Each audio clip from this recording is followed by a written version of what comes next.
RTI సమాచార హక్కు చట్టం గురించి ఈ ఓరియంటేషన్ ప్రోగ్రామ్కి విచ్చేసిన మన ముఖ్య అతిథిగా విచ్చేసిన Telangana state information commissioner Shankar Nayak garu, అట్లానే నాతో పాటు ఈ కార్యక్రమంలో పాల్గొన్నటువంటి additional collector local bodies Snehalatha garu, additional collector Masudan గారు, డిఆర్ఓ శిరీష గారు, అట్లానే అందరి జిల్లా అధికారులు, పబ్లిక్ ఇన్ఫర్మేషన్ ఆఫీసర్స్ అందరికి కూడా పేరు పేరు నమస్కారాలు. ఇది ఒక మంచి కార్యక్రమం.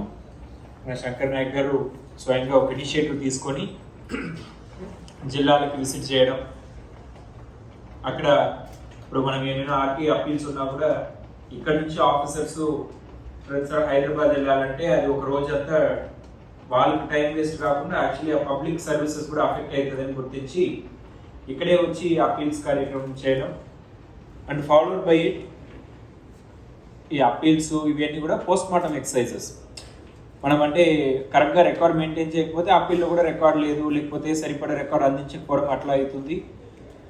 సో ఇది అధికారులకు కానీ ఇన్ఫర్మేషన్ అడిగే వాళ్ళకి కానీ ఇది ఇబ్బంది కలుగుతుందని చెప్పేసి ఒక మంచి ఉద్దేశంతో ఓరియంటేషన్, ఆర్టీఐ చట్టం పైన ఓరియంటేషన్, ఇప్పుడు ఆయన రోజు అప్పీల్స్ క్లియర్ చేస్తూ ఉంటారు, ఎక్కడ ల్యాక్నే ఉన్నాయి ఏంటనేది ఆయనకి దృష్టిలో ఉంటుంది. సో అలాంటిది పాయింట్అవుట్ చేసి ఎట్లా అలాంటి ఇష్యూస్ ఎట్లా హ్యాండిల్ చేయాలి, అట్లానే అప్పీల్స్ అప్పుడు అలాంటి మనం ఒక బ్యాక్ ఫుట్లో లేకుండా మనం ఇన్ఫర్మేషన్ అందించే వాళ్ళంగా చేయాలంటే ఎట్లా ఇన్ఫర్మేషన్ ఆర్గనైజ్ చేసుకోవాలి, ఎట్లా రికార్డ్ మెయింటైన్ చేయాలి, అట్లానే ఇన్ఫర్మేషన్ డిస్క్లోజర్ కూడా ఎట్లా చేయాలనే దాని మీద ఈరోజు ఆయన అవగాహన కార్యక్రమం నిర్వహించడం అనేది చాలా ఆనందనీయం. సో దీని మీద మనకు first of all we have been telling time and again, అంటే రికార్డ్స్ పకడ్బందీగా మెయింటైన్ చేయడం అనేది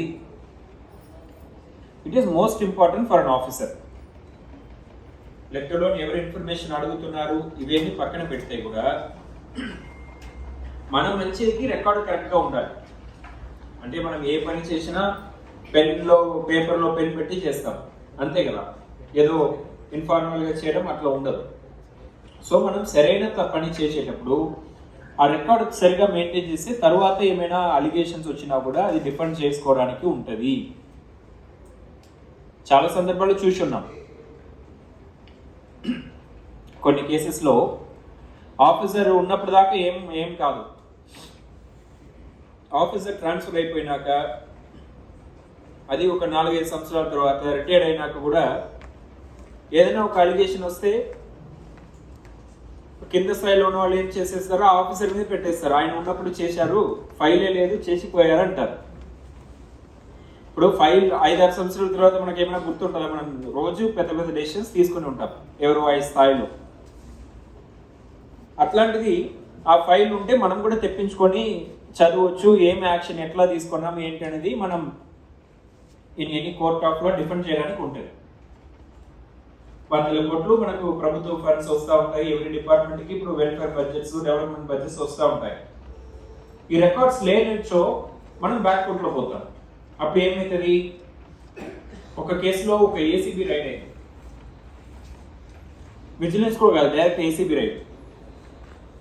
ఎవరో కంప్లైంట్ పెట్టారో ఆఫీస్కి వచ్చారు, వచ్చి ఇది ఎట్లా అయిందని చూస్తే ఆఫీస్ ఇచ్చిన ప్రొసీడింగ్స్ మాత్రం ఉన్నాయి, నోట్ ఫైల్ లేదు.